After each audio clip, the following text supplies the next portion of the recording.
Greetings, dear ones. I am Kyon of Magnetic Service. Again, we tell you that the name of Magnetic Service is a metaphor. For the magnetic grid of this planet contains that which is what we would call the posturing of consciousness. We've told you before that you could not live here without it. The fact that it had to change in the early days to reposture itself and get ready for what's coming. That's the service that I originally have come for, and now I am a messenger. People have said, well, where do you really come from, Kyon? I told you this morning, and I am not an entity, and not singular. I'm from the creative source just like you are. I represent pure consciousness of love and compassion. And I speak through this human being who you see sitting in the chair. It is not unusual. It's not odd. It's not spooky. It's filled with compassion, love, beauty.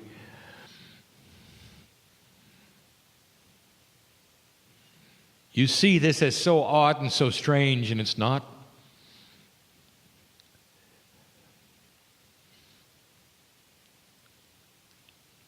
Thirty-something years after the death of the one you call Jesus, there was an apostle.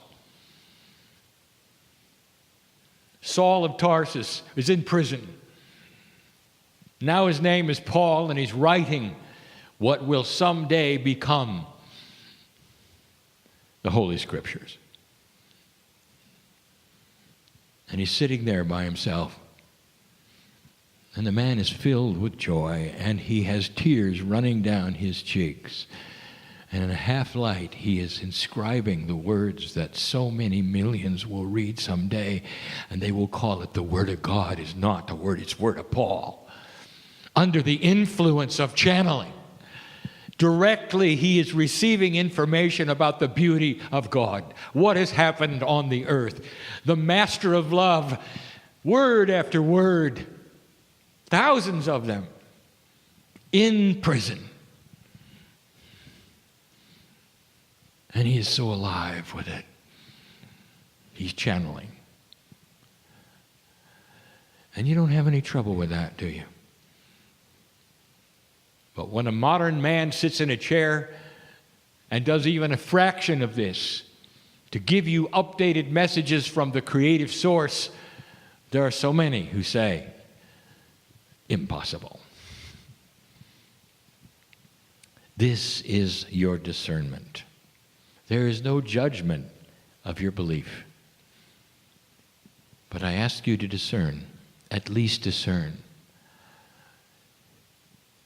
I ask this of all those who would listen to me right now. Are you going to use what you think is real as the litmus test, as the measuring stick? Or are you going to discern the energy of what you're hearing right now?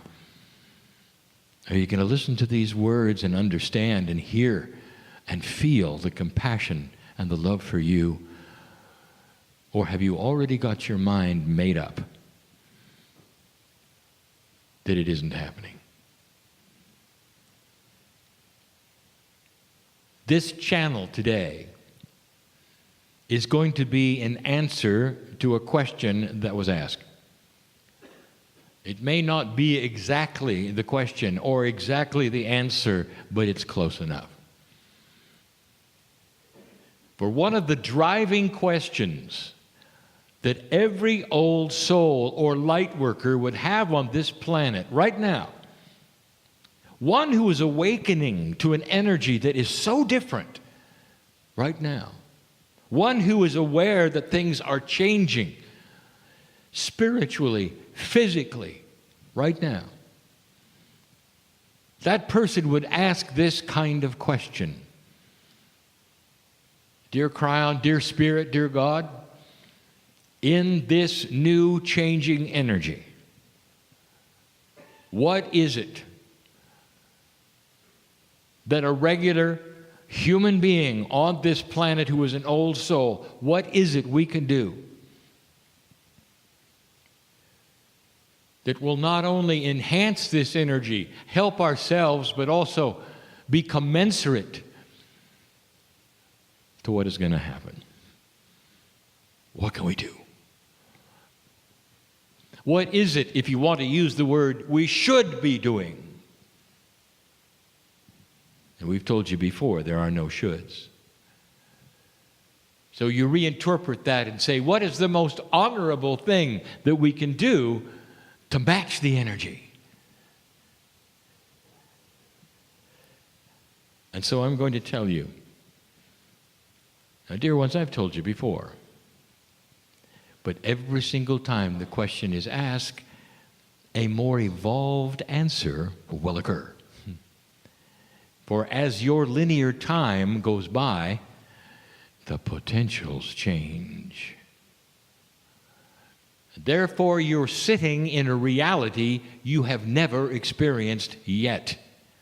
This is new. It may feel like it was yesterday and the day before, but I know better. The potentials have changed. The kind of shift you expected may not arrive. Something better may arrive. You may have altered that. It is always dynamic.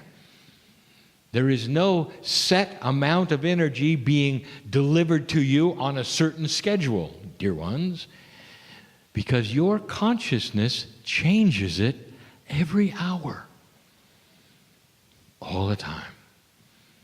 It's beautiful. I can give you these things that I'm going to give you now. Again, because there has been precedent set on other worlds just like yours, and some of you have been through it already, and here it is again. And I know what they've gone through. I have seen this. This is not the first time. You sit on the cusp of major human shift on this planet. What can you do to marry with the energy? I'm going to give you 5 concepts, and they're not easy. It's not a list for you to accomplish, dear ones. We don't give lists. It's concepts. And the very first one, I will say, is primary, and that is to say, not more important, but first. There's a difference. Not more important, but first. There's a difference. And we're going to use a word that probably doesn't even exist in your dictionary. Cognizing. Cognization is an English word that loosely means the cementing of belief. You believe there is gravity because you've seen it since you were born. It's invisible. But you believe in it so strongly that everything you do is so that you can work with it. You have cognized gravity. It is not something that you believe in, like you would believe in the tooth fairy, for instance, for a while, or when you're young. No, it is cognized, and it becomes part of you to your last breath. You believe in gravity. You know it's there, even though you can't see it. It holds you to the earth. It never changes. We're going to ask you to cognize the belief that the energy that you are moving into is vastly different to the energy you have come from. This is first. It is primary.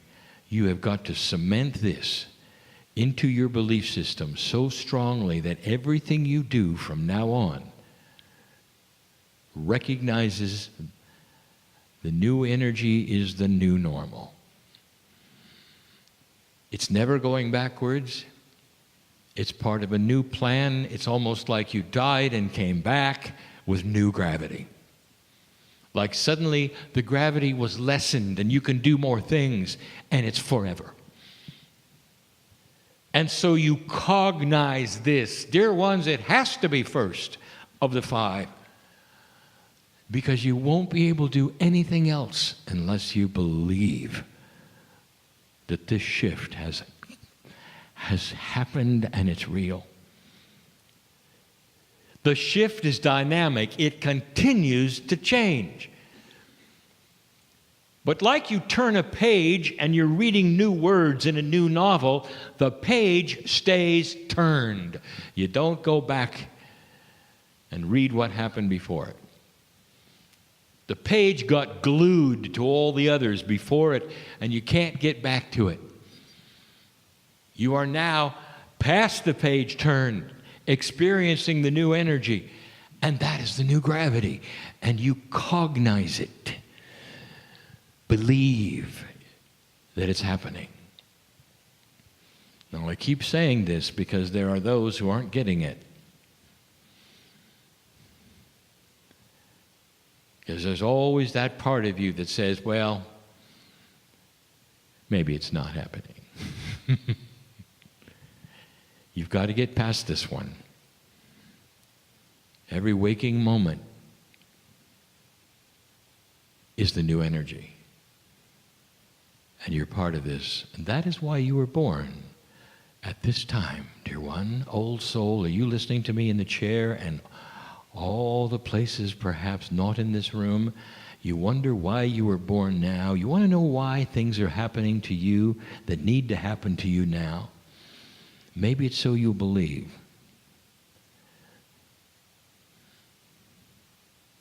There are some negative things in your mind that may be happening right now to you. And you're wondering, why me? Let me say something gentle to you. You're so stubborn that you're going to have to do something for yourself to realize that this is new. And when you do what you need to do for yourself and get past this hurdle, you'll realize there isn't anything you can't do. This is the way God works with humans. That's how much we love you. You know who I'm talking to? Get on with it, will you? Cognize this. That's number one. Number two is allowance of change. These are concepts. Oh, stubborn human being, get used to it. Things are changing, and they're going to change perhaps not in the direction you had planned. How do you feel about that? Oh, singular human being with a singular purpose and a singular idea of who you are and what you should do, get used to this. Allowance. Can you sit there and say this or something better? I allow growth. I allow consciousness change in me that may change my life in ways I never ever thought they would change.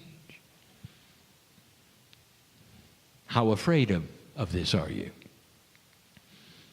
The fear is about change. It's not about where it's going. It's just about the word itself. Change. So the second in this 5 set is allowance of change. Now look at the numerology of these things. Number 1 is always new beginnings. That's easy. You got to believe. Number 2 often deals with duality. And duality really is the primary fear of change. You just don't want this thing to move off that center point that you're used to, do you? Between light and dark. The duality that you've been used to, that balance between light and dark, is comfortable. Now suddenly, Spirit wants to push it a little so that you capture a little more light, so that the darkness starts to diminish in your life, and it's going to change everything. Do you allow it or not? Belief. Allowance. Allowance of change. From the other side of the veil, we look at you and we say everything that you're going through is like breaking old habits. They're just habits, that's all they are. You're like someone who has superpowers. You can fly. This is a metaphor. And you walk on the earth knowing that everything before said you couldn't fly. And we're saying you can. But most of you won't. It's just too comfortable to walk around. The metaphor is clear. Allowance of change. So the next three are more practical, but very difficult. With your belief intact, with that which is your allowance for things to change, your conquering of duality, you're now ready for one of the biggest steps. Number 3, compassionate action. Everything you do from a standpoint of compassion. You're going down the road and you're in your vehicle and somebody cuts you off and honks at you and they're an idiot and they're a fool. And how do you feel? Is it possible to take that scenario to a compassionate level? And the answer is yes. First of all, don't let it affect you. Because you're a compassionate person, the buttons of anger, frustration are disconnected to the point that all you can think about is that that person is having a bad day. So you back your speed off so that they have an allowance. You give them more space so that they'll feel better. There's no grudge you hold. You don't yell at them back. You have a compassionate action in everything you do. Things happen to you with other individuals that might have normally hurt your feelings because your life is unique and there are things that will hurt you perhaps in what people say or how they act or what they do or don't do or the disappointments that you would have with others around you. This is simply human. But what if everything you do comes from a compassionate soul who sees it all so differently? Dear ones, in a compassionate way, there is no one who can hurt your feelings ever, because you know who you are, and they're just having a bad day. Do you see what I'm saying? Compassionate action is coming from a compassionate heart no matter what.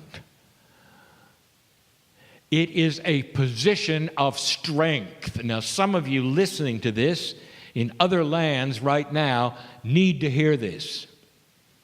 It is not a weakness to be compassionate. The masters of this planet exuded compassion. The very ones that you may worship are about compassion. They were not weak. So whatever you've been told about a kind, compassionate person, you're going to have to rearrange your perception, because that is strength. Compassion is strength. A balanced human being will not catch disease. Did you know that? A balanced human being will have that which you would call synchronicity. Others call it luck. Synchronicity. to be in the right place at the right time, to have the right things happen, because they're compassionate. It's a beautiful package.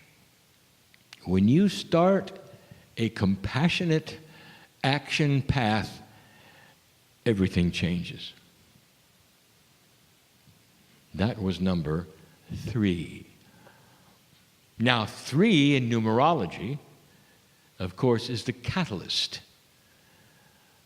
And what a catalyst is often known for in chemistry is that when it appears, it changes something else around it, while it itself often remains the same. A compassionate person changes those around him and her. And they don't rub off on you. No negativity will attach to you. It's such a position of strength, they will want to be with you. You change the earth where you walk. Number 4, spiritual sight. I want you to start seeing the grander picture. I want you to see God in everything. I want you to look outside and see God in the trees and in the dirt. In the light that comes from the sun, I want you to feel the warmth of the love of God shining on you even in the dark. Spiritual sight is something that many have anyway. They're so aware that God is in all things. But it's part of this circle that we're describing of the 5 things we want you to know you can do. Compassion is one thing, but spiritual sight, this actually proves that compassion works because you can see God in other people. The one who cuts you off on the road has God inside, just doesn't know it. Just doesn't know it. And your spiritual sight, married to your compassion, says, there goes a creature just like me who doesn't know about themselves yet. Not yet. Not yet. The compassionate soul, which was number 3, who has spiritual sight, is the one who can see God in everyone. It helps become compassionate, doesn't it? When somebody yells in your face, and what you see in their face is God. Can you do that? You've got to think differently. You might even have to be like the masters. And this is what they had. Dear ones, these things I'm giving you are true and accurate representation of the new human being. You're not going to be fully 100% successful in any of these unless you practice them.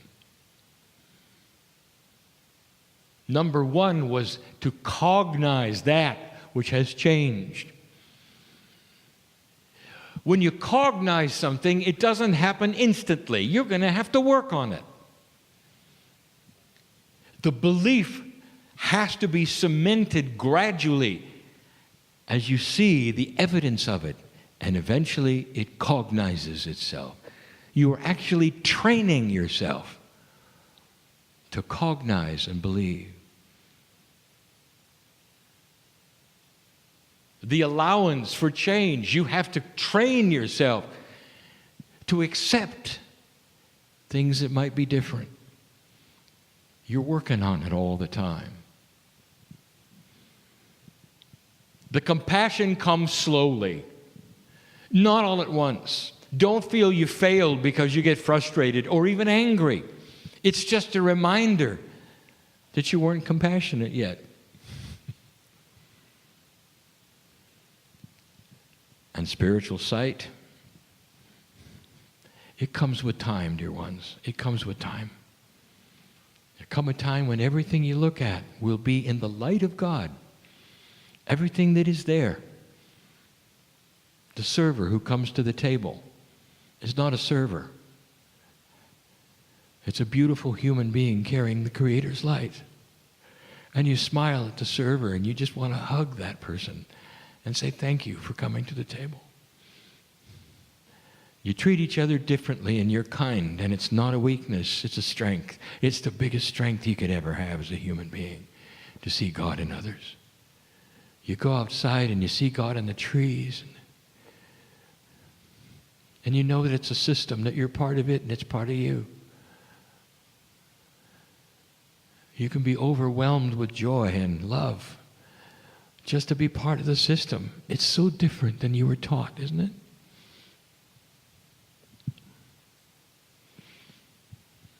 We've saved number 5. In numerology, 5 is change. And it's one of the hardest ones. And it's called patience. The human being wants everything now. See, I know who's here. It is inbred in you. We've discussed this so many times. It's entrained in you. When authority speaks, you want to have it now. Every single time there is something to accomplish, there is a push to do it quicker than later. Human beings want things delivered to them quickly. And they want action to happen immediately. You're going to have to practice relaxing with synchronicity. The things that many of you are asking for, listen to this. This is important. Wake up. The things that many of you are asking for are dependent on other things happening first that you seemingly have no control over. But the potentials are there for them to change. If you can wait for it and not be frustrated or angry, that is the task. Years and years ago, when I first started channeling with my partner, we talked about having the ticket to the train and standing on the track. You have earned and paid for the ticket. The train is coming. You just don't know when. And so your patient person will know the train is coming, be comfortable with it, and have a nice time waiting for it, instead of complaining that it's late. Patience. Spiritual patience is gold. It's hard. Every single one of these 5 things is not intrinsic to any of you. You weren't born with any of them. And that is why they're difficult. And so accomplishable, dear ones. Don't work on them one at a time except the first one. Make it first. Cognize what you're doing, understand and believe. And then the rest of them you can work on all at once. Some of you will be better at one than another. That's just because you're unique. Don't compare notes and feel that you're doing it wrong. Did you hear me? There's a tendency to get together and homogenize everything into a list and make it so that if you don't measure up to the list, you're not doing it right. You can't do that. Not with these things. Not with the individual soul that you are, having lived so many lifetimes. You know what you did the last time you were here. It impacts you right now to how good you're going to be at these 5 things. Some of you are ready for them. Some of you are not. Some of you will have to practice harder than others. I want you to know that this is totally and completely normal, acceptable before God. You're not going to fail. Don't compare yourself to others. I want you to look straight ahead into the eyes of the Creator and know that you are God and that everything I have told you is true and that everything I've told you is possible is possible. And that's just the beginning. That's what I came to tell you today. I'm crying in love with humanity. And so it is.